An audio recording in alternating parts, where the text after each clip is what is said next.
اصطفى فاعوذ باللہ من شرور انفسنا ومن سیئات اعمالنا من يهد الله فلا مضل له ومن يضلل فلا هادي له واشهد ان لا الہ الا اللہ وحدہ لا شریک له واشهد ان محمدا عبدہ ورسولہ اما بعد فان خیر الحدیث کتاب اللہ وخیر الہدی ہدی محمد صلی اللہ علیہ وسلم وشر الامور محدثاتها وكل محدثة بدعة وكل بدعة ضلالة وكل ضلالة في النار اعوذ باللہ السمیع العلیم من الشیطان الرجیم من حمزہ ونفخہ ونفثہ بسم اللہ الرحمن الرحیم اللہم صلی علی محمد وعلی آل محمد کما صلیت علی ابراہیم وعلی آل ابراہیم انک حمید مجید اللہم بارک علی محمد وعلی آل محمد کما بارکت علی ابراہیم وعلی آل ابراہیم انک حمید مجید رب اشرح لی صدری ویسر لی امری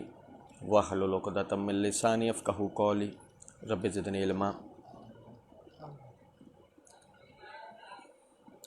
وَأَنَّ هَذَا صِرَاطِي مُسْتَقِيمًا فَاتَّبِعُوهُ وَلَا تَتَّبِعُوا السُّبُلَ فَتَفَرَّقَ بِكُمْ عَنْ سَبِيلِهِ ذَلِكُمْ وَصَّاكُمْ بِهِ لَعَلَّكُمْ تَتَّقُونَ ثُمَّ آتَيْنَا مُوسَى الْكِتَابَ تَمَامًا عَلَى الَّذِي أَحْسَنَ وَتَفْصِيلًا لِكُلِّ شَيْءٍ وَهُدًى وَرَحْمَةً لَعَلَّهُمْ بِلِقَاءِ رَبِّهِمْ يُؤْمِنُونَ وَهَذَا كِتَابٌ أَنزَلْنَاهُ مُبَارَكٌ فَاتَّبِعُوهُ وَاتَّقُوا لَعَلَّكُمْ تُرْحَمُونَ ان تقولوا انما انزل الكتاب على طائفتين من قبلنا وان كنا عن دراساتهم لغافلين او تقولوا لو ان انزل علينا الكتاب لكنا اهدى منهم فقد جاءكم بينة من ربكم وهدى ورحمة فمن اظلم من كذب بآيات الله وصدف عنها سنجزي الذين يصدفون عن آياتنا سوء العذاب بما كانوا يصدفون۔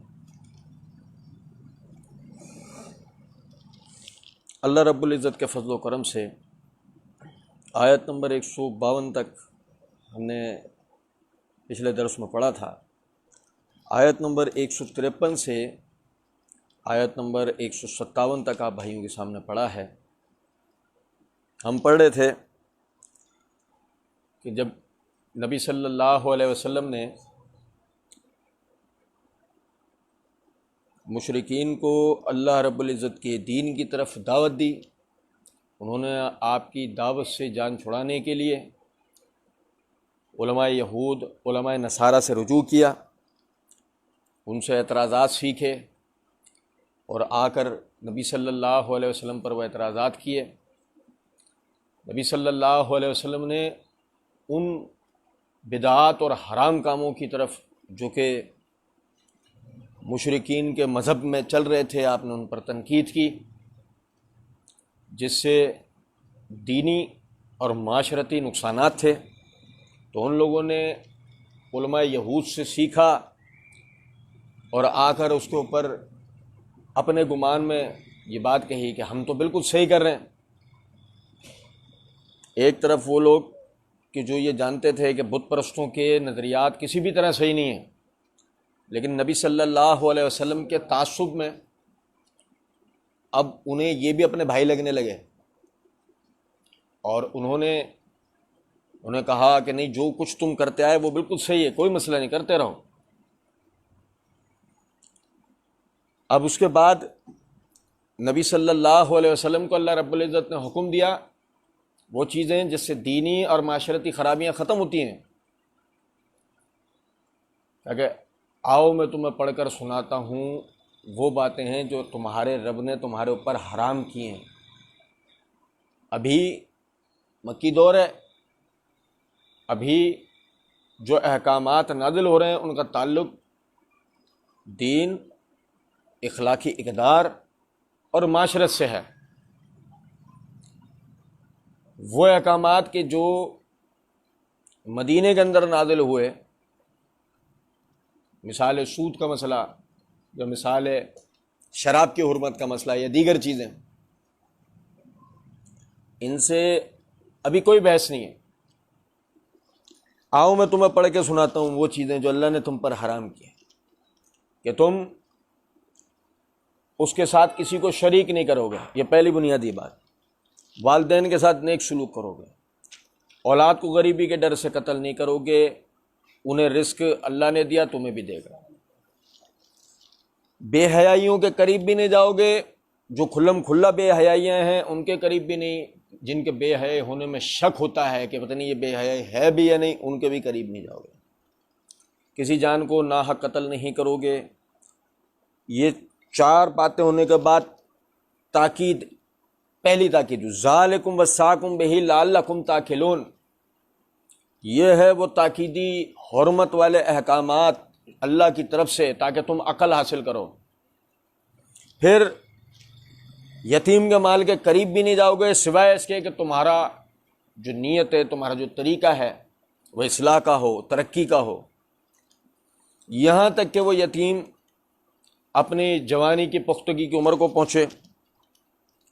ناپ تول کے اندر برابری کرو گے، کمی کوتاہی نہیں کرو گے، ایمانداری والا کاروبار کرو گے۔ پھر ان سب باتوں کے بعد ہم نے کسی جان پہ اس کی برداشت زیادہ بوجھ نہیں رکھا، اسے ہم نے تھوڑی تفصیل پڑھی تھی کہ کیا مطلب ہے اس بات کا۔ اور وَإِذَا قُلْتُمْ فَاعْدِلُوا وَلَوْ كَانَ ذَا قُرْبَىٰ، مجھے یاد آیا کہ ہم نے یہ آیت نہیں پڑھی تھی۔ وَإِذَا قُلْتُمْ فَاعْدِلُوا وَلَوْ كَانَ ذَا قُرْبَىٰ، جب تم بات کرو گے تو برابری سے کرو گے، چاہے وہ تمہارا کتنا ہی قریبی رشتہ دار کیوں نہ ہو۔ اب دیکھیں، سمجھے ذرا اس بات، یہاں 3 باتیں ہیں اس ایک آیت۔ پہلا، عربوں میں قوم پرستی کا عنصر تھا، وہ اپنی قوم کو لے کر دیگر قوموں کے ساتھ تعصبات رکھتے تھے۔ اسلام مساوات کا دین ہے، اسلام قوم پرستی کے لیے نہیں آیا، ایسا نہیں ہے۔ سنو توجہ سے میری بات جو میں بتا رہا ہوں۔ اللہ رب العزت نے فرمایا ان اکرمکم عند اللہ اتقاکم، تم میں سب سے زیادہ عزت والا اللہ کے ہاں وہ ہے جو اللہ سے سب سے زیادہ ڈرنے والا ہے۔ یعنی اس کا مطلب کہ جو معیار ہے عزت کا وہ ہے تقوی اور پرہیزگاری۔ وہ تقوی اور پرہیزگاری آقا میں ہو تو اس کی عزت ہے، غلام میں ہو تو اس کی عزت ہے، امیر میں ہو تو اس کی عزت ہے، غریب میں ہو تو اس کی عزت ہے، کالے میں ہو تو اس کی عزت ہے، گورے میں ہو تو اس کی عزت ہے، عربی میں ہو تو اس کی عزت ہے، اجمعی میں ہو تو اس کی عزت ہے، بلا تفریق۔ یہ بحث نہیں ہوگی کہ فلاں وہ ہیں ہی تقوی والے، نہیں، تقوی کے وہ ارکان، تقوی کے وہ آداب، تقوی سے متعلقہ وہ سنتیں کہ جن پہ عمل کرنے سے آدمی میں تقوی آتا ہے، جو آدمی بھی ان پر عمل پیرا ہو، جس میں تقوی تزکیہ نفس والی کیفیت بن جائے، اللہ کے ہاں وہ عزت والا ہے۔ اس کا ایک اکرام عام مسلمان جتنا ہوگا، جیسے ایک عام مسلمان کا ہوتا ہے، آپ سمجھیں اس بات۔ ایسا نہیں ہوگا کہ وہ آ گیا تو ہم اس کے لیے اپنی جگہ سے اٹھ کھڑے ہوں گے، اس کے ہاتھ یا پیر چومیں گے۔ آپ میری بات سمجھ رہے ہیں میں کیا کہہ رہا ہوں؟ ایسا نہیں ہوگا کہ اس کے ہاتھ پہ، عام مسلمانوں کا مطلب ہی کیا ہے؟ جس طریقے سے ہمارا ایک مسلمان بھائی تھا السلام علیکم، ہم کہہ سکتے اس کو جگہ پہ بیٹھے، ہم اس کی عزت افزائی کرتے ہیں، مہمان نوازی کرتے ہیں، جو ہم سے ہو سکتا ہے اپنے مسلمان بھائی کو عزت دیتے۔ اسی طریقے سے عزت اس کی بھی ہے، کوئی علیحدہ نہیں ہے، کوئی علیحدہ نہیں ہے۔ سے مراد کیا کہ شریعت نے کوئی علیحدہ سے اس کے لیے کوئی احکامات نہیں بتائے، یہ ہاتھ پیر چومنے، کھڑے ہوئے نا، فلاں، یہ سب ہم نے اپنی طرف سے گھڑے ہیں۔ فلاں سید ہے، فلاں آل رسول ہے، بھلے نہ ہو، اور ہو تو شریعت نے اس کے لیے ایسے کوئی احکامات نہیں دیے، فلاں پیر صاحب، فلاں مرشد ہے، فلاں یوں ہے، فلاں ایسے، کچھ بھی نہیں۔ ادب و آداب، اخلاق و تہذیب وہ ہے جو شریعت نے سکھائی ہے۔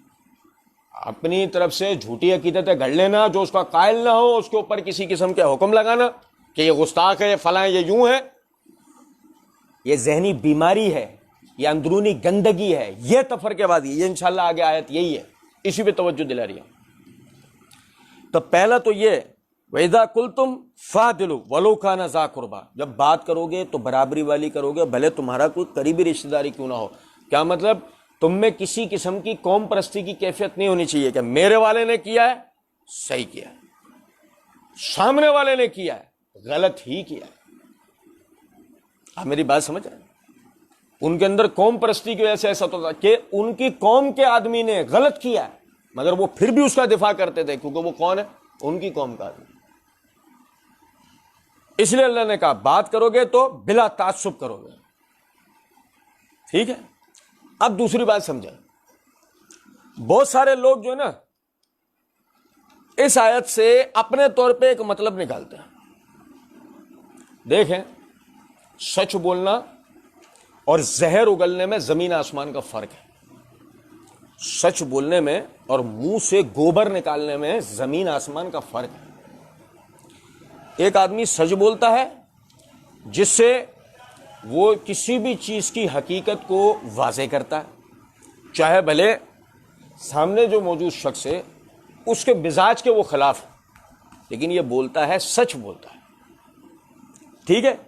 ایک ہوتا ہے کہ ہم کڑوا بولتے ہیں۔ کڑوا بولنے سے مراد یہ کہ سامنے والے کی، یعنی ہمیں پتہ ہے، ایک فطرت ہے کہ ہم نے اگر اس قسم کا کوئی جملہ بولا یہ چڑے گا، اس سے نفرت ہوگی۔ اللہ تعالیٰ قرآن پاک کے اندر فرماتے ہیں ادعو الی سبیل ربک بالحکمہ، لوگوں کو اللہ کے دین کی طرف عقل مندی کے ساتھ بلاؤ، حکمت کے ساتھ بلاؤ۔ ایسا نہیں ہے آپ دھول میں لٹھ لے کے بس چل پڑے، ہر کسی کو ایک ہی لٹھ کے ساتھ ہاں کریں، یہ طریقہ اسلام کا نہیں ہے۔ بات سمجھ رہے ہیں؟ اب آپ نے جی کیا کرا؟ بھائی میں تو دیکھو کھرا آدمی ہوں، میں تو سچا آدمی، سچ بولتا ہوں۔ اب آپ نے وہاں زہر اگل دیا، پوری مجلس کیا گئی، پوری محفل گئی، کسی کی عزت کو تار تار کر دیا۔ کیا کہہ گئے کہ میں تو، وہ دیکھو اللہ بھی قرآن میں کہتا ہے سچ بولو بھلے قریبی رشتہ دار کیوں نہ۔ نہیں، اللہ کا ایسا کوئی، اللہ کی بات کا ایسا کوئی معنی مفہوم ہے ہی نہیں کہ آپ منہ سے زہر اگلو۔ اللہ نے ایسی کوئی بات نہیں۔ اس کی مثال ایسے بھی سمجھیں کہ باقاعدہ البدایہ والنہایہ کے اندر روایت، ابو لہب، سنیں بڑی توجہ طلب بات، ابو لہب جب ابو طالب کا انتقال ہوا تو ابو جہل نے کہا کہ آج جو ہے محمد کا آخری سپورٹر بھی دنیا سے گیا، اب اسے ہم سے کون بچائے گا، صلی اللہ علیہ وسلم۔ ابو لہب میں وہی حمیت جاگ گئی فوراً، ابو لہب میں وہی قومیت والی حمیت جاگ گئی فوراً۔ اس نے کہا یہ کیا بات کر دی تم نے، میرا بھتیجا ہے، ابو طالب نہیں رہا تو کیا ہوا، میں ہوں ابھی اس کے اوپر، میں اس کا سرپرست ہوں، میرے ہوتے ہوئے میں دیکھتا ہوں کون اس کو ہاتھ لگاتا ہے، کون اس کو کیا کہتا ہے۔ وہ ابو جہل بھی اس دور کا جو ہے وہ مرزا تھا، مرزا پلمبر انجینئر، وہ بھی جو نا اپنے دور کا مرزا ہی تھا۔ وہ باتوں تراشنا، گھمانا پھرانا، کس طریقے سے سامنے والے کو آخر بدزن کر کے ہی رکھنا، جو مرزا کا طریقہ ہے، اسی طریقے سے ابو جہل نے بھی وہی حرکت کی فوراً، کہ دیکھا نا کہ نہیں ہارا قابو میں۔ لگا اچھا بات سنو توجہ سنو، اس سے جا کر پوچھ تیرے باپ کا کیا انجام ہوا۔ ابو لہب کا باپ کون ہے؟ عبد المطلب، رسول اللہ صلی اللہ علیہ وسلم کے دادا۔ اس نے عیاری کیا کی، جا اور جا کر پوچھ عبد المطلب کا کیا انجام ہوا، صحیح؟ یہ وہاں سے بھرا ہوا اور یہ سیدھا پہنچا نبی صلی اللہ علیہ وسلم کو، آگے کا بات سنو، عبد المطلب کا کیا انجام ہوا، تمہارے دادا، ان کا کیا انجام ہوا۔ نبی صلی اللہ علیہ وسلم خاموش رہے، آپ خاموش رہے، کوئی جواب نہیں دیا۔ او بھائی میرے، سمجھو کیا مطلب ہے، سچ نہیں بولنا چاہتے، یہ مطلب ہے؟ نہیں، بات یہ ہے یہ وقت نہیں ہے سچ بولنے کا۔ جو اس کو بھر کے بھیجا ہے نا، جو اس کے دماغ میں جو وسوسہ ڈال دیا ہے، اس وقت اگر سچ بول دیا جائے وہ سچ نہیں رہے گا، فتنہ بن جائے گا۔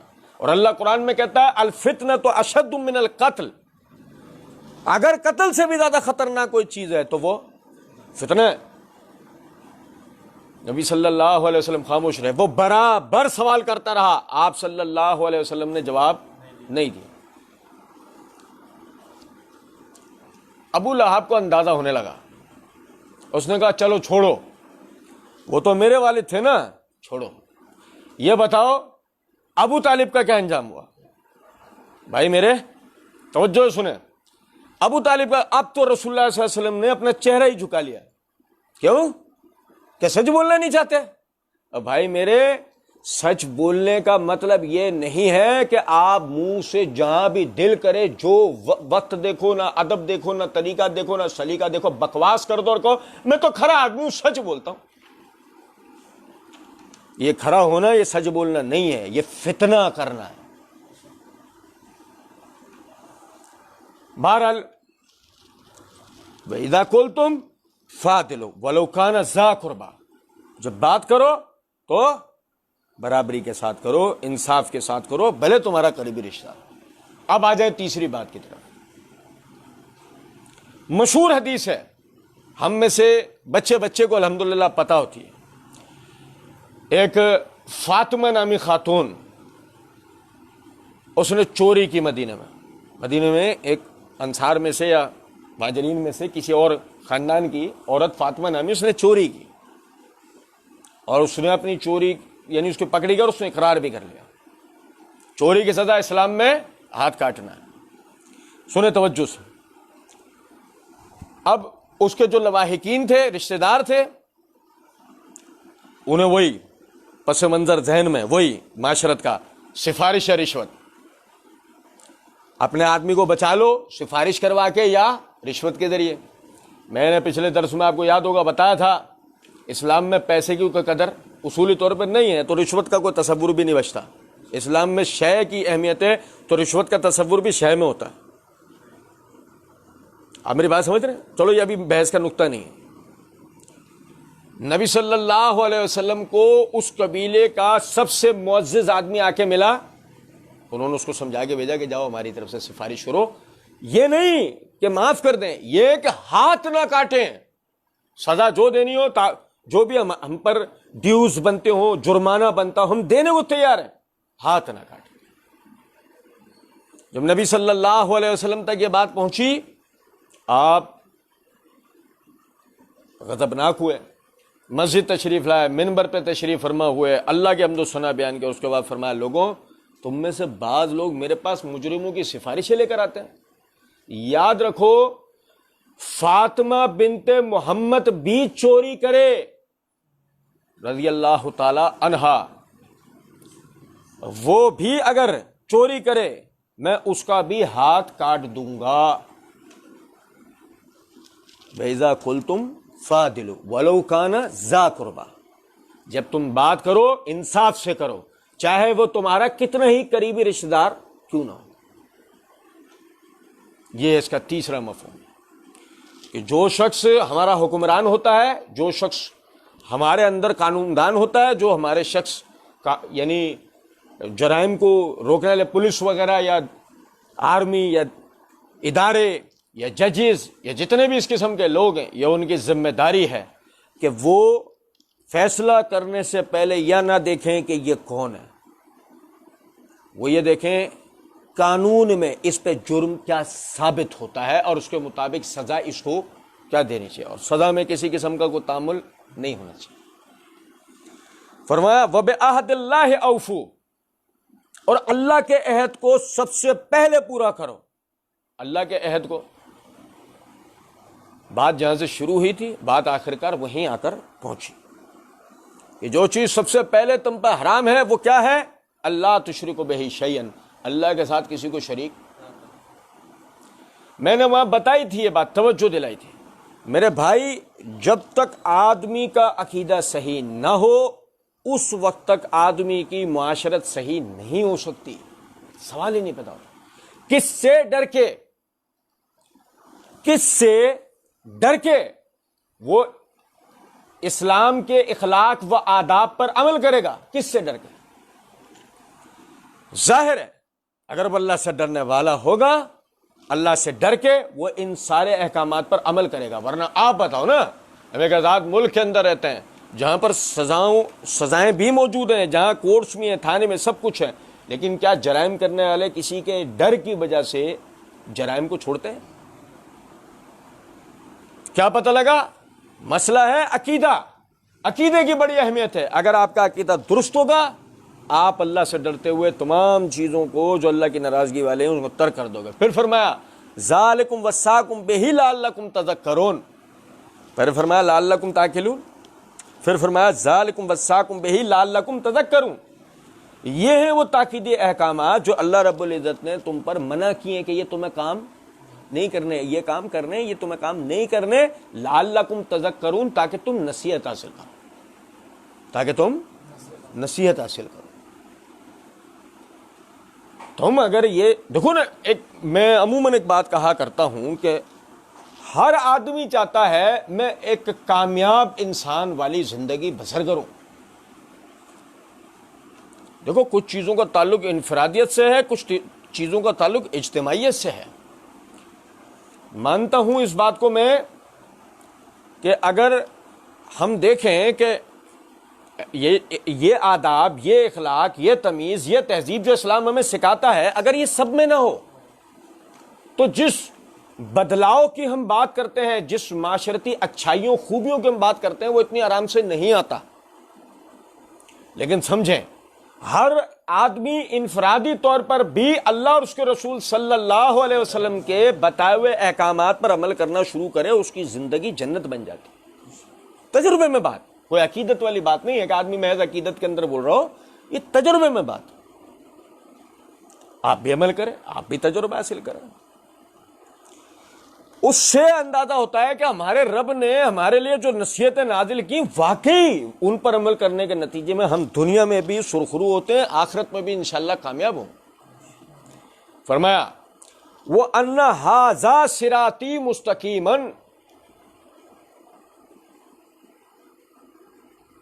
وَأَنَّ هَٰذَا صِرَاطِي مُسْتَقِيمًا فَاتَّبِعُوهُ، یہ ہے وہ بالکل سیدھا راستہ، یہ ہے سیدھا راستہ. فَاتَّبِعُوهُ، اس کی پیروی کر لو. وَلَا تَتَّبِعُوا السُّبُلَ فَتَفَرَّقَ بِكُمْ عَن سَبِيلِهِ، دوسرے رستوں کی پیروی نہ کرو، وہ تمہیں اس رستے سے، اللہ کے رستے سے پھیر دیں. دو بات ہے. پہلی جو سیاق آیات کے ساتھ ہے، علماء یہود سے مل رہے ہو، علماء نصارہ سے مل رہے ہو، وہ تمہیں اپنی سنا رہے ہیں، وہ تمہیں اپنی سنا رہے. بھائی توجہ سنیں میں کیا کہہ رہا ہوں. وہ تمہیں اپنی سنا رہے ہیں، وہ تمہیں اپنی سنا رہے ہیں. تمہارے حساب سے دونوں عالم، تمہارے حساب سے دونوں صحیح،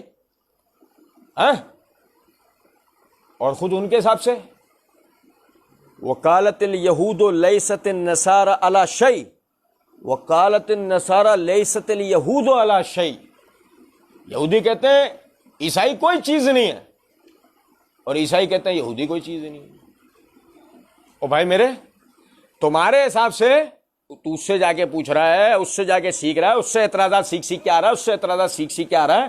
تیرے حساب سے دونوں عالم دونوں صحیح، تیرے حساب سے دونوں عالم دونوں صحیح، اور ان دونوں کے حساب سے دونوں ہی کوئی چیز نہیں ہے. بھائی میرے کچھ بات سمجھ رہے؟ اور اگر بات یہ ہو کہ مذہب کی پیروی نجات کے لیے ہے تو اللہ کہہ رہا ہے وَأَنَّ هَٰذَا صِرَاطِي مُسْتَقِيمًا، صراط واحدہ، صراط واحدہ ہے، اور صراطی میرا راستہ. بھائی میرے صراطی میرا راستہ، یعنی کس کا؟ محمد الرسول اللہ صلی اللہ علیہ وسلم کا راستہ. موسیٰ علیہ السلام کا راستہ نہیں، عیسیٰ علیہ السلام کا راستہ نہیں. بات سمجھیں. یہود کہہ رہے ہیں ہم تمہیں بلا رہے ہیں کس کی طرف؟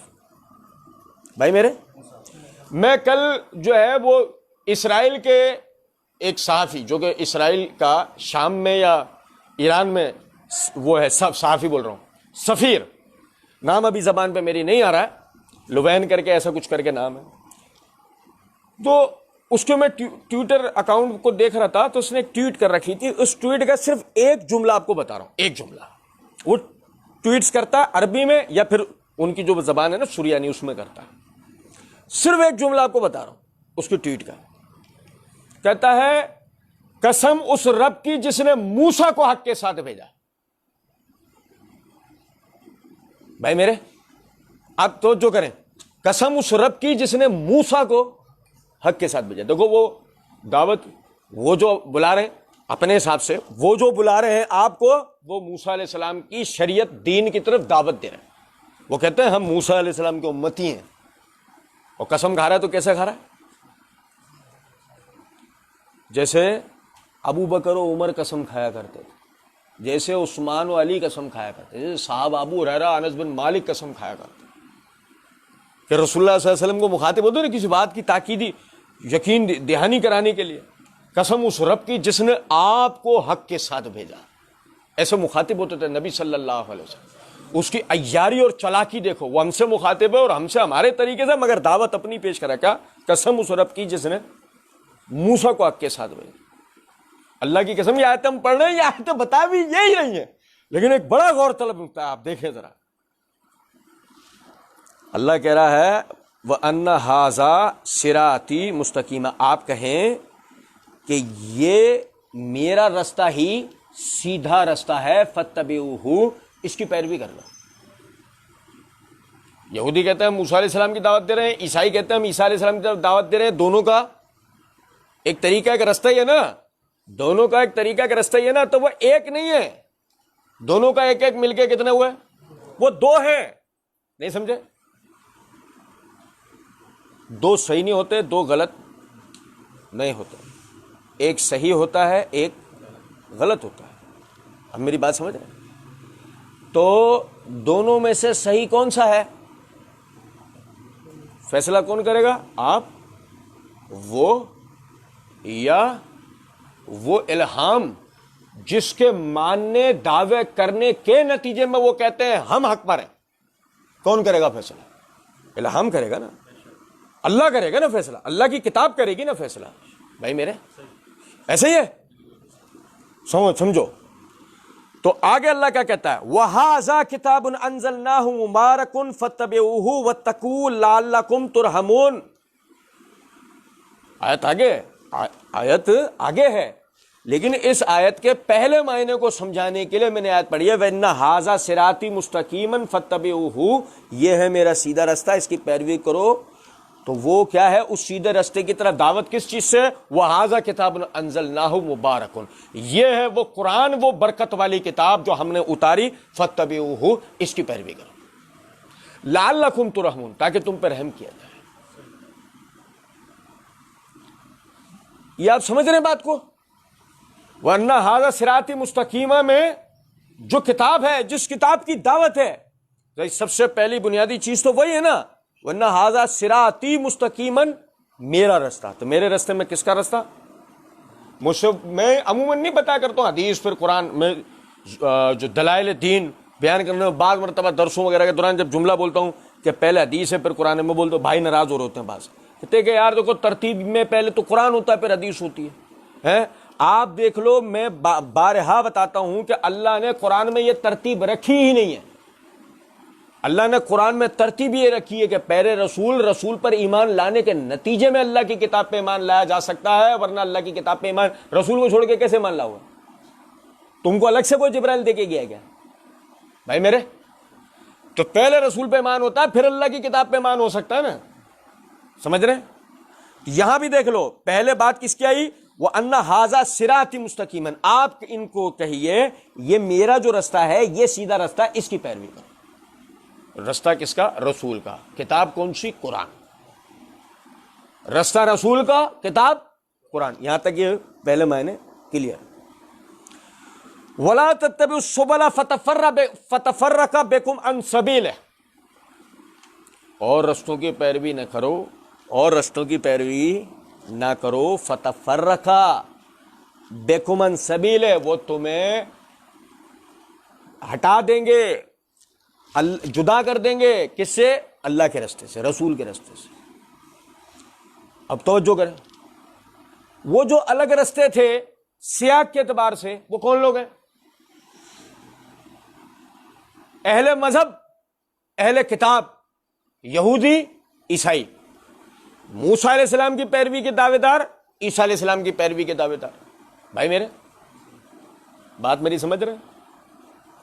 یا کوئی لال پیلے نیلے کالے جامنی امامے والے نئے نئے تر و تازہ بنے ہوئے میڈ ان چائنا پیر صاحب کو نئی نئی جدید کوئی کتاب بھی آ گئی مارکیٹ میں، وہ میک اپ ویک اپ کیے ہوئے خوبصورت سے جھومتے ہوئے نئے والے پیر صاحب آ گئے، 2 سال کی گارنٹی نہیں. کس کی بات ہو رہی ہے؟ اہل مذاہب، اہل کتاب، یہودی عیسائی دعوے دار ہیں موسیٰ علیہ السلام عیسیٰ علیہ السلام کی پیروی کے، تو تمہیں دعوت بھی دے رہے ہیں. ایک ہی مثال دی نا، قسم اس رب کی جس نے موسیٰ کو حق کے ساتھ دعوت. اور تم بتاؤ ذرا اس بات کو، ہم تم میں سے کون ایسا بھائی ہے جو یہ کہتا ہو میں موسیٰ علیہ السلام کو نہیں مانتا؟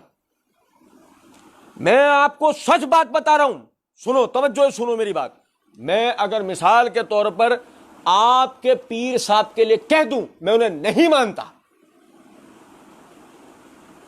میرے اوپر کوئی حکم لگے گا؟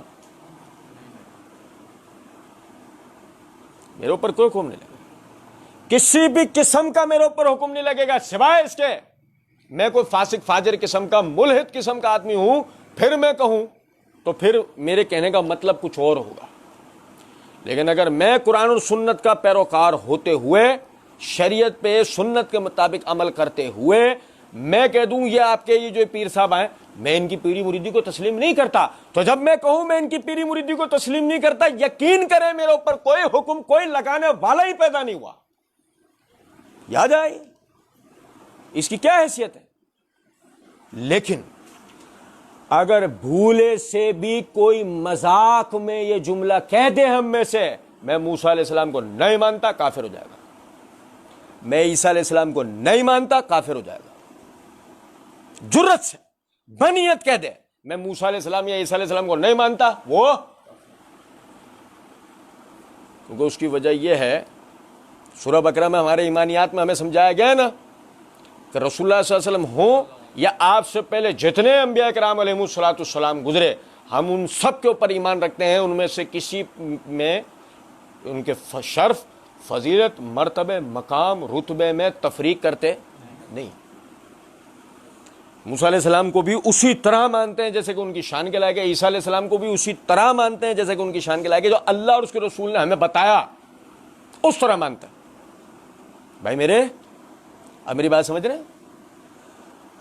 اور جب موسیٰ عیسیٰ علیہ السلام کو مانتے ہیں اور یہودی آپ کو کہہ رہا ہے کہ میں آپ کو موسیٰ علیہ السلام کی طرف بلا رہا ہوں، میں کیا کہوں؟ ہاں بھائی میرے توجہ سنیں.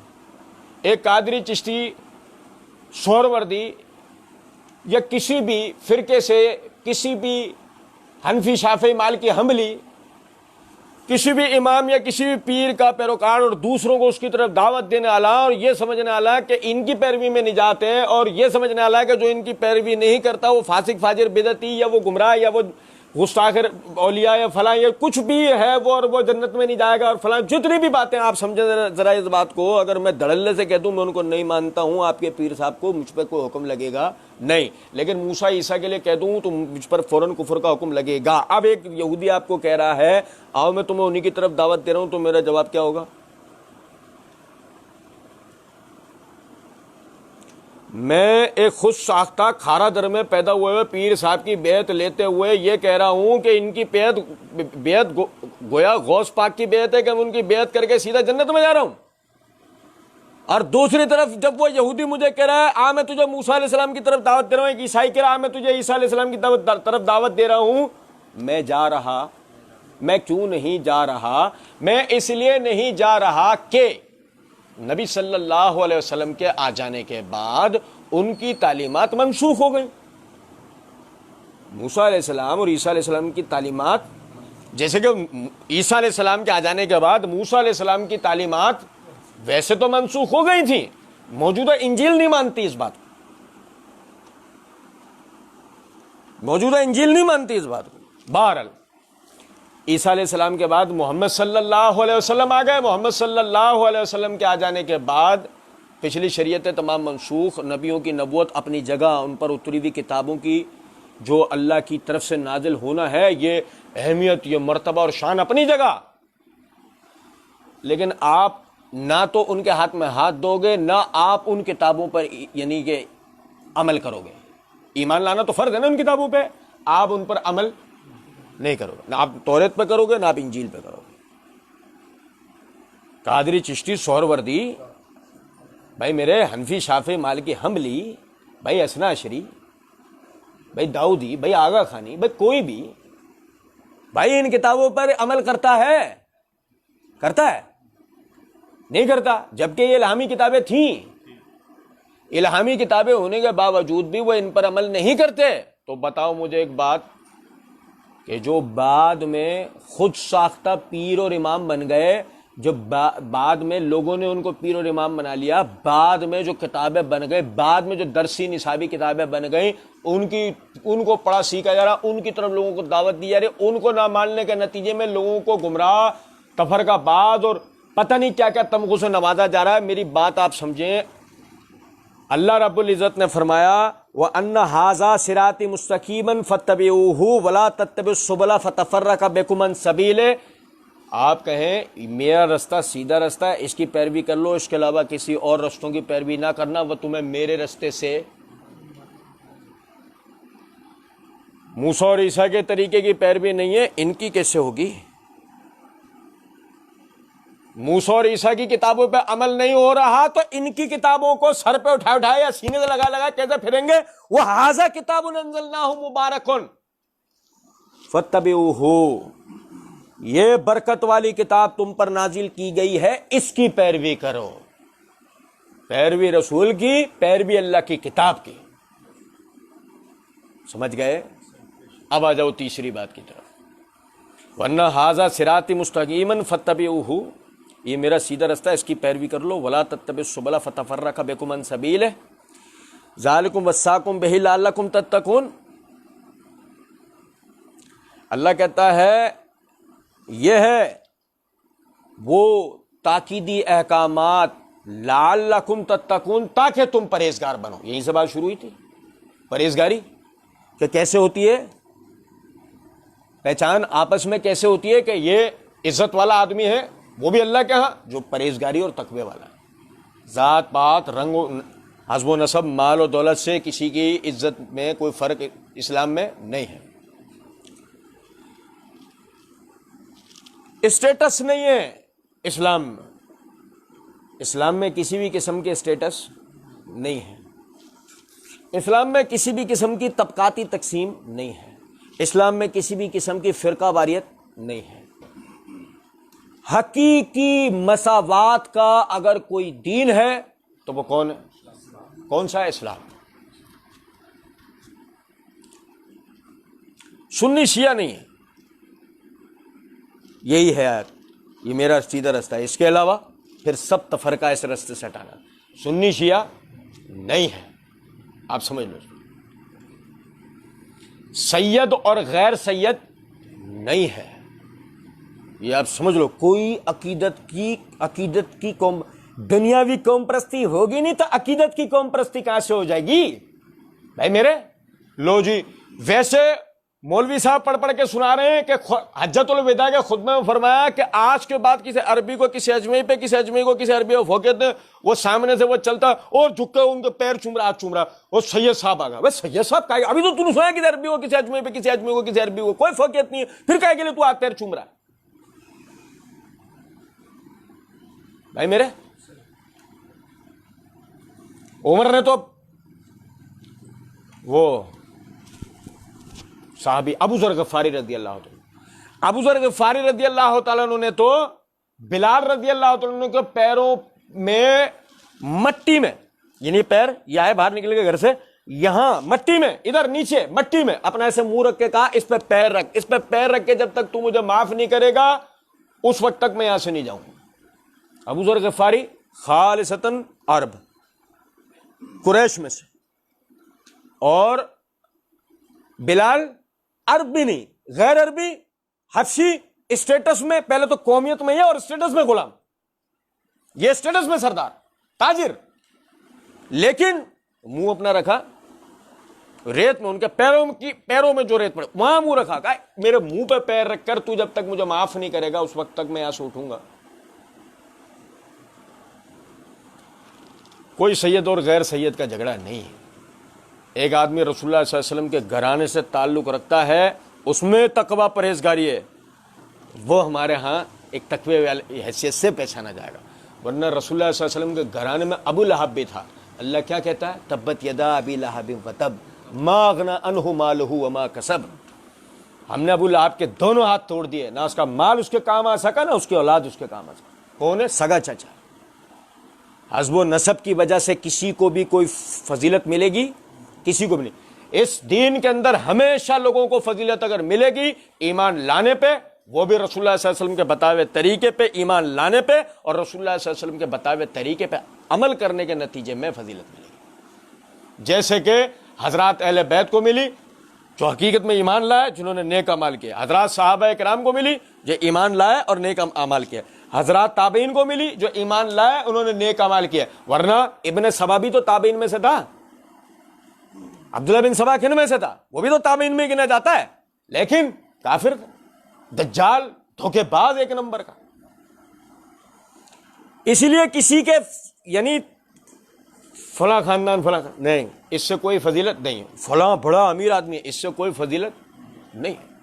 اسلام میں کوئی طبقاتی تقسیم نہیں ہے کہ یہ مال والا ہے اس کو اسٹیج پر اوپر بٹھائیں گے، آگے بٹھائیں گے۔ وہ عبداللہ بن ام مکتوم آتے ہیں، اور بھائی توجہ سنیں، عبداللہ بن ام مکتوم آتے ہیں اور نبی صلی اللہ علیہ وسلم کے برابر میں بیٹھنے کی کوشش کرتے ہیں۔ ابو جہل کو فوراً خناس کو موقع مل جاتا ہے، وہ کہتا ہے بات سن، یہ ان جیسے نیچ لوگوں کو اپنے درمیان بٹھانا ہو نا، نعوذ باللہ، ان جیسے لوگوں کو اپنے درمیان بٹھانا ہو، ہمیں نہ بلایا کر، ہم سے جب تیرے بات کرنی نا، ہمارے برابری کے لوگوں کے درمیان ہمیں بٹھایا کر، ایسے لوگوں کے بیچ میں بٹھایا گا کہ تو ہمیں غلام ہو کیا؟ رسول اللہ صلی اللہ علیہ وسلم کو تشویش ہوئی کہ یہ کیا ہو گیا، بات سمجھتے سمجھتے یہ کیا ہو گیا، اللہ نے پوری صورت ہی اتار دی۔ عبس وتولی ان جاءہ الاعمى، اے نبی صلی اللہ علیہ وسلم آپ کو پریشانی ہوئی کہ ایک اندھا گیا؟ آپ کو کیا پتا کہ اس کا دل اسلام کے لیے کتنا پاکیزہ ہے؟ بھائی میرے سنو، توجہ طلب بات، بحث اس سے نہیں ہے کہ وہ عمرا سمجھ جائیں گے تو کوئی بہت بڑا تیر مار لیں گے اس دین میں، نہیں، بحث اس بات سے ہے اللہ جس سے کام لینا چاہے نا، وہ چاہے امیر ہو چاہے غریب، سب سے لیتا ہے۔ اس دین کے لیے محنت امیر ترین آدمی عثمان رضی اللہ عنہ نے کی ہے، اس دین کے لیے محنت غریب ترین آدمی ابو ہریرہ نے کی ہے۔ بھائی میرے سمجھ رہے بات؟ اس دین کے لیے سرخ ترین گورے ترین آدمی نے محنت کی ہے حمزہ، اور اس دین کے لیے سیاہ ترین آدمی نے محنت کی ہے بلال۔ اب میری بات سمجھ رہے ہیں؟ اس دین کے لیے عربی نے محنت کی ہے، عربی نے ابو بکر، اس دین کے لیے اجمی نے محنت کی ہے صہیب رومی، اس دین کے لیے سب نے اپنی اپنی خدمات دی، اور سب کو چنا کس نے؟ اللہ یجتبی من یشاء، اللہ جس کو چاہے چن لیتا ہے۔ بحث اس سے نہیں ہے تم کیا سمجھ رہے ہو، بحث اس سے دین کیا کہہ رہا ہے، بحث اس سے ہے اسلام میں کوئی طبقاتی تقسیم نہیں ہے، اسلام میں کوئی تفرقہ بازی نہیں ہے، فلاں فرقہ فلاں فرقہ کیا، کوئی فرقہ نہیں ہے۔ قرآن اور حدیث ہے، اس کی پیروی کرنی ہے، قرآن اور حدیث کے علاوہ پھر سب تو فرق ہے۔ وہ کوئی کہہ رہا ہو نا نہیں دیا ہماری کتاب دین کی کتاب۔ ایک میں اس موقع پہ آپ کو ایک حوالہ بتاتا ہوں، میں نام نہیں لوں گا، حضرت صاحب اپنی جو ہے وہ فرقے میں بڑے نامی گرامی ہیں، انہوں نے اپنی کتاب کے اندر لکھا ہے، ایک تفسیر ساوی شیعہ کی ایک تفسیر کا حوالہ دیتے ہوئے لکھا ہے کہ جو شخص ان 4 مسالک کے اوپر عمل کرے گا وہ جنت میں جائے گا، حنفی، شافعی، مالکی، حنبلی، اور جو ان 4 مسالک پہ عمل نہ کر رہا ہو، بھلے قرآن اور حدیث پر چلنے کا دعویٰ کرتا ہو، بھلے قرآن اور حدیث پر عمل کر رہا ہو، جہنم میں جائے گا۔ کام دیکھو یار، غلو اور بھیانک ترین تقلید کا یہ نکلا ہوا پھل ہے، بھیانک ترین تقلید کا۔ کوئی پوچھے کہ جب یہ حنفی، شافعی، مالکی، حنبلی نہیں تھے، مسلمان اس وقت بھی تھے نا، یہ نہیں تھے؟ کہیں گے ہاں۔ اب بھائی میرے جو اس وقت مسلمان تھے وہ نہ حنفی شافعی مالکی حنبلی ہوئے، نہ انہوں نے ان فقہوں پہ عمل کیا، نہ ان کتابوں کے اوپر عمل کیا، وہ جنت میں گئے، جہنم میں جواب کیا ملے گا؟ جنت میں گئے۔ تب کوئی پوچھے جب وہ ان پر عمل کر کے، ان کا عمل نہ کر کے وہ جنت میں جا سکتے ہیں، تو مجھ پر آپ پر یہ بوجھ ڈالنے کی کیا ضرورت ہے؟ ان پہ عمل کر کے جنت میں جائیں گے۔ اب بھائی آپ کی یہ جو فضائل والی آپ نے کتابیں لکھ رکھی ہیں، درسی کتابیں، جن کے بیٹھ کے آپ جو ہے وہ جمعرات کو اور پیر کو اور فلاں کو اور اس کو اور اس کو جو درس دے رہے ہوتے ہیں، یہ کتابیں پہلے نہیں تھی، تب بھی لوگوں کے تزکیہ نفس اصلاح ہوتی تھی نہیں ہوتی تھی؟ ہاں، وہ کون سی کتاب تھی؟ وہ قرآن تھا۔ وہ کون سی کتاب تھی؟ وہ قرآن تھا۔ اگر اس قرآن کو پڑھ کے صحابہ کا تزکیہ نفس ہوا، صحابہ کی اصلاح ہوئی، صحابہ عظمت کے، بلندی کے نشان بن گئے، سمجھو ذرا اس بات کو، تابعین نکھر گئے، تبع تابعین، یعنی باقاعدہ قوموں میں اپنے نشانات چھوڑ گئے، اس کتاب پہ عمل کر گئے۔ سوال یہ پیدا ہوتا ہے پھر اس امت کو بانجھ کرنے کے لیے، پھر اس امت کو یتیم اور مسکین کر دینے کے لیے آپ نے دوسری کتابیں کیوں بنائی؟ کیوں؟ سنو نا، توجہ طلب بات ہے۔ اب نہیں دے رہے اس سے درس نہیں دے رہے، ان کتابوں سے، یعنی اللہ کی کتاب سے درس نہیں دے رہے، نتیجہ کیا نکل رہا ہے؟ نتیجہ زنگ آلود لوگ پیدا ہو رہے ہیں، ان کی بہت زیادہ دینداری، ان کی بہت زیادہ دین سے محبت، ان کا بہت زیادہ دین سے خلوص بھی اللہ کی قسم وہ ہے جو ان کو ہر جمعے کے خطبے میں بتایا جا رہا ہے۔ اس کے علاوہ وہ سب دنیا داری ہے۔ دیکھو جو اخلاقی اچھائیاں ہوتی ہیں نا، سنو میری بات توجہ سے، ہمارے یہاں بہت سارے بھائی کہتے ہیں دیکھو فلاں آدمی دیکھو چور تھا، فلاں آدمی جھوٹا تھا، فلاں آدمی جوئے کا کام کرتا تھا، سٹے کا کام کرتا تھا، فلاں آدمی جو ہے نا وہ زنا خور تھا، فلاں آدمی یہ تھا، فلاں آدمی وہ تھا، لیکن فلاں کے ساتھ جب منسلک ہوا تو وہ اچھا ہو گیا، نمازی ہو گیا، یہ ہو گیا۔ بہت اچھی بات ہے۔ صحابہ کرام رضوان اللہ علیہم اجمعین صرف معاشرتی خرابیوں کا شکار تھے؟ اسلام لے آنے سے پہلے صحابہ کرام رضوان اللہ علیہم اجمعین کیا صرف معاشرتی خرابیوں کا شکار تھے، یا اعتقادی بھی تھے، قومی بھی تھے، بین الاقوامی بھی تھے، سماجی معیشتی بھی تھے، خانگی بھی تھے؟ ساری خرابیاں تھیں نا ان کے اندر۔ اس کا مطلب اسلام ان سب کی اصلاحات کے لیے اترا تھا نا۔ اچھا آپ ماشاءاللہ سنیں ذرا، آپ ان سے ایک بر اعظم بعد ہیں، وہ بر اعظم کے ایک حصے میں، آپ بر اعظم کے دوسرے حصے میں، ان کی اصلاحات ان تمام چیزوں پہ ہوئی، اور آپ تو کس گڑھ میں تھے؟ وہ دین جس سے روشنی ہوئی سارے جہاں میں، وہ بگڑا گیا آ کے اس ہندوستان میں۔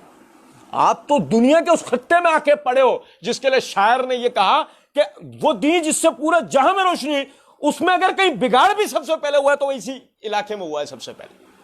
آپ تو ماشاءاللہ رہائشی بھی اس ٹکڑے کے ہو، اور جب آپ اس ٹکڑے کے ہو تو اس کا مطلب آپ کی خانگی خرابیاں، آپ کی معیشتی خرابیاں، آپ کی معاشرتی خرابیاں، آپ کی سیاسی سماجی خرابیاں، آپ کی بین الاقوامی خرابیاں، قومی صوبائی خرابیاں، آپ کی خرابیاں تو ان سے 100 گنا زیادہ ہونی چاہیے نا۔ اور جب آپ کی خرابیاں ان سے 100 گنا زیادہ ہونی چاہیے تو ایمانداری سے ایک بات بتاؤ، آپ کو کلمہ پڑھنا سکھا دیا جائے، آپ کو نماز پڑھنا سکھا دیا جائے، آپ کو روزے کے مسائل، آپ کو زکوٰۃ کے مسائل، آپ کو ذی الحجہ کے مہینے میں حج کی فضیلت اور پھر حج کی ترغیب اور ساتھ ہی ساتھ حج کرنے کا طریقہ سکھا دیا جائے، اور اس کے بعد آپ کو کہا جائے بس یہ کتابیں پکڑو، یہ لٹریچر پکڑو، جاؤ درس دو، جاؤ لوگوں کو جماعتوں فرقوں سے جوڑو، جاؤ فلاں جگہ اتنے دن کے لیے، فلاں جگہ اتنے دن کے لیے، اور اس کے بعد سب ختم۔ کہاں ہے تجارت؟ کیا آپ تجارتی طور پر پرفیکٹ ہیں؟ کیا آپ کے خاندان ان کے خاندانوں سے زبردست چلنا شروع ہو گئے ہیں؟ کیا آپ قومی سطح کی آپ کی تمام خرابیاں دور ہو چکی ہیں؟ آپ کے سارے مسئلے حل ہیں بقیہ کے؟ نہیں تو پھر یہ کیوں نہیں بتایا جا رہا آپ کو؟ اس کا مطلب دال میں سب کچھ، دال ہی جلی ہوئی ہے، دال ہی جل گئی ہے، اے سی میں لگا کے رکھو بس ان کو، یہی بقیہ سب چیزوں میں ہم اپنے اپنے نصاب دیں گے، وہ پڑھیں گے، ان کو اسی میں بڑے ہوں گے، اس میں بڑے ہوں گے، پھر کیا بنیں گے؟ کچھ بھی۔ حسین کا فقیر، امریکہ کا فقیر، بھائی میرے یہ بچوں کو بچپن میں ہم نے اللہ کا فقیر بنا دیا ہوتا، وہ امریکہ کے آگے بھیک مانگتا؟ جو اللہ کے فقیر تھے نا، انہوں نے کیا کیا تھا؟ او بھائی توجہ سنو، جو اللہ کے فقیر تھے انہوں نے کیا کیا تھا؟ ایک کپڑے میں زندگی گزاری تھی، ایک وقت بھوکے رہے تو ایک وقت کھایا تھا۔ ان کے اوپر سماجی دباؤ تھا، وسائل کی کمی تھی، قلت تھی، افرادی قوت بڑھتی جا رہی تھی۔ آپ کی سمجھو، ان کی افرادی قوت صرف بچے پیدا کرنے سے نہیں بڑھ رہی تھی، ان کی افرادی قوت ایک اور وجہ سے بھی، ان کے یعنی افرادی استطاعت ایک اور وجہ سے بھی بڑھ رہی تھی، وہ اپنے مہاجر بھائیوں کے لیے اپنی سرحدیں بند نہیں رکھتے تھے۔ وہ فتوحات کرتے ہی اپنے مہاجر بھائیوں کے لیے تھے، وہ اپنی سرحدوں کو بڑھاتے تھے تاکہ ان کی آبادی کو وسائل کی قلت و کمیابی کا شکار نہ ہونا پڑے۔ وہ جہاد کرتے اس لیے تھے۔ اب آپ سمجھو ذرا اس بات کو، صورتحال یہ ہے، وہ بیچارے افلاس تنگی پر، حتیٰ کہ جنگی قیدی ثمامہ بن اسال جب مسلمان ہوتے ہیں تو اپنے اسلام لانے کی جو باتیں بتاتے ہیں کہ ان باتوں سے متاثر ہو کر میں نے اسلام قبول کیا، ان میں ایک بات اتنی اہمیت کا حامل ہے، ہر بات اہمیت کا، اسلام کی ہر بات اہمیت کا حامل ہے، صحابہ کی ہر بات کی شان ہے، ہر بات کی فضیلت ہے، ہر بات کی اہمیت ہے۔ لیکن آپ سمجھیں ذرا اس بات، انہوں نے اپنے مسلمان ہونے کے پیچھے جو وجوہات بتائیں ان میں ایک وجہ یہ بھی بتائی کہ میں نے دیکھا میں وہ ہوں جس کو قتل کرنے کے بہانے ڈھونڈ رہے ہیں، میں وہ ہوں جس کو قتل کرنے کے یہ سب حضرات، صحابہ کرام کی طرف اشارہ ہے، مجھے مسجد نبوی کے ستون سے باندھا ہوا ہے، میں وہ ہوں جس کو قتل کرنے کے بہانے ڈھونڈ رہے ہیں یہ، لیکن اس کے باوجود بھی 3 ٹائم کا کھانا مجھے وہ کھلا رہے ہیں جو خود نہیں کھا رہے، خود روکھی سوکھی کھلا رہے ہیں، مجھے اچھے سے اچھا کھلا رہے ہیں۔ وسائل نہیں ہے، یہ جنگی قیدی ہے۔ دنیا میں دنیا کی سب سے بدتر ترین مخلوق اگر اب تک کی دنیاوی تاریخ میں مانی گئی ہے تو جنگی قیدی مانا گیا ہے۔ یقین کریں، ایک لنگڑے گدھے کے ساتھ بھی روڈ کے اوپر، ایک پاگل کتے کے ساتھ بھی روڈ پر وہ سب کچھ نہیں ہوتا جو ایک جنگی قیدی کے ساتھ تاریخ میں قوموں نے کیا ہے۔ پڑھو آپ تاریخ۔ لیکن آپ دیکھو اسلام کو یار، کتنا پیارا دین ہے ہمارا۔ وہ کہتے ہیں کہ جس دوسری بات کی وجہ سے میں مسلمان ہوا ہوں کہ مجھے مسجد کے ستون، مطلب میں بالکل ان کے مسجد کے ستون سے باندھنے کا مطلب کیا ہے؟ میں بالکل ان کے رحم و کرم پر ہوں، مجھے قتل کرنے کے بہانے ڈھونڈ رہے ہیں، لیکن اس کے باوجود بھی مجھے اچھے سے اچھا 3 ٹائم کھلایا، خود نہیں کھا رہے، اپنے بھوکے بچوں کو نہیں کھلا رہے، پہلے میرا پیٹ بھر رہا ہے۔ بھائی میرے یار، کتنی بڑی بات ہے۔ آپ دیکھو، وسائل کی قلت کے بعد بھی اخلاق میں کسی قسم کی کوئی کمی آتی، اقدار میں کسی قسم کی کوئی کمی آتی، نہ ان کی قدریں کم ہوتی ہیں، نہ ان کے خلوق کم ہوتے ہیں، وہ سارے کام وہی کر رہے ہیں۔ ہماری تو پیٹرول کی قیمت صحیح نہیں ہو رہی ہے، ہم باتیں کرتے ہیں یار، اللہ کی قسم ہم باتیں کرتے ہیں، ہم پیٹرول کا توازن نہیں لا سکتے۔ وہ کہنے لگے کہ نہیں، عالمی منڈی کے اندر ریٹ بڑے ہوئے ہیں۔ اچھا، وہ جو پہلے تھے تو پہلے نیچے اوپر کرتے تھے، تم پہلے بھی تو اپنے حساب سے چلاتے تھے۔ باتیں ہیں اللہ کی قسم۔ یاد رکھیں اس بات کو، بہت غور طلب بات۔ اسلام نہ فرقہ واریت کا قائل ہے، اسلام نہ طبقاتی تقسیم کا قائل ہے، اور اسلام نہ قوم پرستی کا قائل ہے۔ نبی صلی اللہ علیہ وسلم نے فرمایا، جو شخص قوم پرستی کی طرف دعوت دے اور قوم پرستی کے جھنڈے تلے لوگوں کو اکٹھا کرے، قوم پرستی کے لیے لڑے، مر جائے، ہمارا اس سے کوئی تعلق، ہمارا اس سے کسی قسم کا کوئی تعلق نہیں ہے۔ تفرقہ، دینی تفرقہ کرنے والوں کے لیے ابھی آگے انشاءاللہ اللہ توفیق دے گا، آگے ایک آیت آ رہی ہے کہ اللہ کہتا ہے لستا منہم فی شیء، تمہارا ان سے کسی قسم کا کوئی تعلق نہیں ہونا چاہیے، بالکل کلی بریت، کسی فرقے سے تمہارا کوئی تعلق نہیں ہونا چاہیے۔ اللہ نے منع کر دیا۔ اور واعتصموا بحبل اللہ جميعا ولا تفرقوا کو ہم تفصیل سے وہاں پڑھیں گے کہ اللہ کہتا ہے اللہ کی رسی کو سب مل کے مضبوطی سے تھامو، فرقوں میں نہ جاؤ، فرقوں میں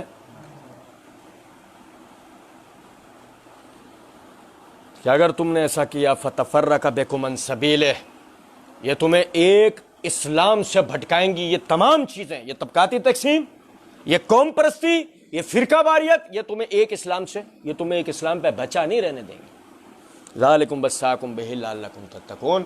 اللہ کہتا ہے یہ ہے تمہارے رب کے تاکیدی احکامات تاکہ تم پرہیزگار بنو. اب تم مسجد کے کونے میں بیٹھ کے کتنی تسبیحات گھماتے رہو، اب تم رستے میں چلتے ہوئے کتنے ڈرامے بازیاں کرتے رہو. حاجی صاحب جا رہے ہیں، چو. یقین کر لو یہ جو احکامات ہیں اگر آپ ان کا اظہار نہیں کرتے، آپ ان کے اوپر عمل نہیں کرتے، حقیقی تقوی کو آپ پہنچ سکتے نہیں. میں عموماً اس موقع پہ ایک مثال دیا کرتا ہوں، کیا خالد بن ولید رضی اللہ عنہ میں تقوی نہیں ہوگا؟ یہ جھوٹی ڈرامے بازیاں یہ جو انٹرنیٹ کے اوپر ہوتی ہیں، یہ جو آپ کا چینلز کے اوپر ہوتی ہیں، وہ ڈرامے بازی پڑھیں، چو گردن جھکائے، وہ اپنے آپ کو بڑے ثابت کر رہے ہیں، بڑے محترم، بڑے پہنچی ہوئی شخص یوں کر کے بات کریں. یہ تقوی کی کوئی پہچان نہیں ہے. عاجزی، خالد بن ولید رضی اللہ عنہ میں اللہ کے لیے عاجزی نہیں ہوگی، عمر رضی اللہ عنہ میں اللہ کے لیے عاجزی نہیں ہوگی، سعد بن ابی وقاص میں عاجزی نہیں ہوگی، ابو عبیدہ بن جرح میں عاجزی نہیں ہوگی، علی بن ابی طالب میں عاجزی نہیں ہوگی. یہ سب حضرات بہترین فوجی، زبردست قاتل تھے، جنگوں میں کسی طرح بھی پیچھے ہٹنے والے. کسی انسان کو قتل کرنا ان کے بائیں ہاتھ کا کھیل تھا، اللہ کے لیے، اپنے لیے نہیں، اللہ کے لیے. کسی انسان کو قتل کر دینا ان کے بائیں ہاتھ کا کھیل تھا جنگوں کے دوران، کافروں کو. لیکن اللہ کی قسم جب راتوں کو یہی لوگ تہجد پڑھنے کے لیے کھڑے ہوتے تھے، ان کی اپنی قمیضوں کے دامن ان کے آنسوؤں سے بھیگ جایا کرتے تھے. ان میں تقوی، پرہیزگاریاں، عاجزیاں ان میں بھی تھیں، مگر یہ ڈرامے بازیاں ان میں نہیں تھیں. خندہ پیشانی آپ کا دین ہے، پیشانی پہ سلوٹیں اللہ کے لیے آنی چاہیے، آنکھوں میں آنسو اللہ کے لیے آنے چاہیے. آپ کو مخلوق کے لیے یہ چیزیں زیبا نہیں دیتی. اپنے اندر ایک بردباری اور سنجیدگی پیدا کرنی چاہیے اللہ اور اس کے رسول کے لیے، اللہ اور اس کے دین کے لیے. اللہ رب العزت سمجھنے اور عمل کرنے کی توفیق دے. وما علینا الا البلاغ.